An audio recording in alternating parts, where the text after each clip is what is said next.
I was hearing you talk about stop renting your leads, own them. Can you explain that concept? Yeah.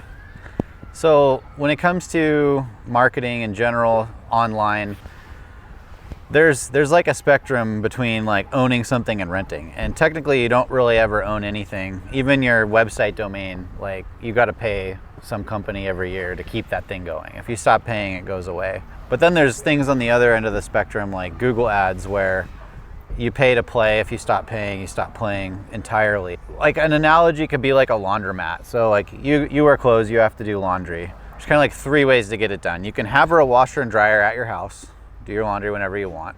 Or you can take it to the laundromat and put quarters in and do your laundry there.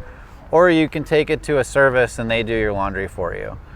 And so having your own washer and dryer, that's akin to like your Google business profile, your website, maybe your Facebook profile. There's these things that you either don't pay for or you pay very little for. You have total control over what's on there. And that would be like the closest you can get to really owning something online.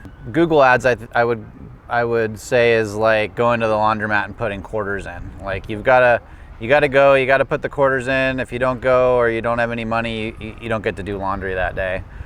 And then buying leads from like Angie, Thumbtack, those kinds of companies, I would akin that to like a laundry service. Like you don't have to do anything. You can't really do anything if you want. You just pay them money and you get what you get. The problem with those guys is most of the leads are pretty garbage. So that's like going and paying someone to do your laundry, but every time like you get back someone else's pants, maybe you lose a few shirts, you're always missing socks. Like it's not really ideal, but you signed a 2-year contract, so you have to keep doing it anyways, and you just keep losing your clothes. So I like to at least prefer or lean towards the things that I own and control first. So Google Business Profile, that's probably the most important thing. Getting reviews there. Google, when someone searches for a company like yours, you have 4 ways to show up on Google, and 2 of them are your Google Business Profile. And when people go there and look at it, they're looking at reviews. That's the thing they're looking at. And so if you don't have a profile or you don't have any reviews or mini reviews, then you're automatically missing out on where the majority of people are going to find a company like yours. The downside of having those things is like very minimal. They're very cheap or free. They don't require a ton of upkeep. At least having them is something. And then I would move to like things like Google ads where you have control but you're paying to play.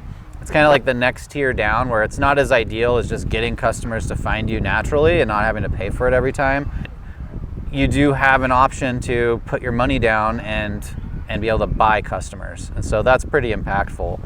And it's not until a business is already at the point where maybe they have a ton of salespeople, they just need more leads for them to chew on. You know, they're matured to the point where they're already doing the other things and now they just need as many leads as they can get. That's when I'd say like, go check out Angie and these other companies, sign a contract, get the leads that you're gonna get.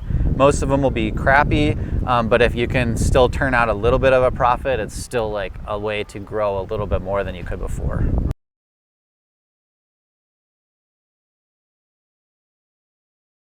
Just want to let you guys know that my team and I help companies like yours navigate marketing, get more customers, and make more money. So if you're interested in talking to us, find the link in the description and we'll see what we can do to help you out.